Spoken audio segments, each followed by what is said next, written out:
தாய் தமிழ் உறவுகளுக்கு வணக்கம். திமுகவுடன் கூட்டணி வைக்க எதிர்ப்பு தெரிவித்தார்.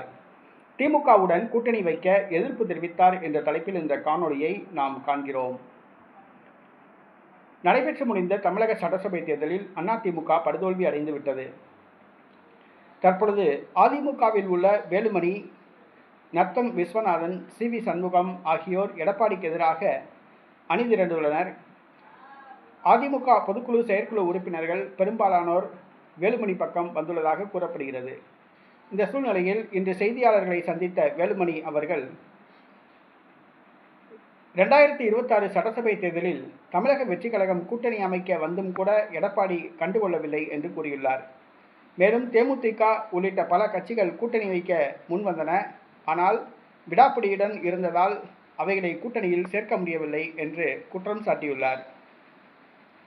மேலும் சசிகலா, டிடிவி தினகரன் ஆகியோரை கட்சியில் சேர்த்திருந்தால் கட்சி இந்த அதாள பாதாள நிலைக்கு சென்றிருக்காது என்று குற்றம் சாட்டுகின்றார்.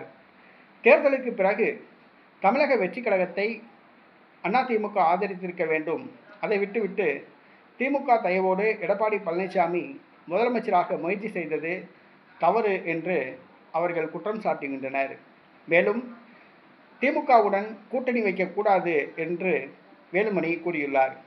திமுகவுடன் அதிமுக கூட்டணி வைக்க வேலுமணி, நத்தம் விஸ்வநாதன் ஆகியோர் எதிர்ப்பு தெரிவிக்கின்றனர். விரைவில் பொதுக்குழு செயற்குழு கூட்டப்படும் என்று கூறப்படுகிறது. அதிமுகவில் பெரும்பாலான பொதுக்குழு செயற்குழு உறுப்பினர்கள் எடப்பாடி பழனிசாமிக்கு எதிராக உள்ளனர். வேலுமணி புதிய பொதுச் செயலாளராக தேர்வு செய்யப்படலாம் என்று எதிர்பார்க்கப்படுகிறது. தற்பொழுது திமுகவுடன் கூட்டணி வைக்கக்கூடாது என்று வேலுமணி தனது எதிர்ப்பை தெரிவித்துள்ளார்.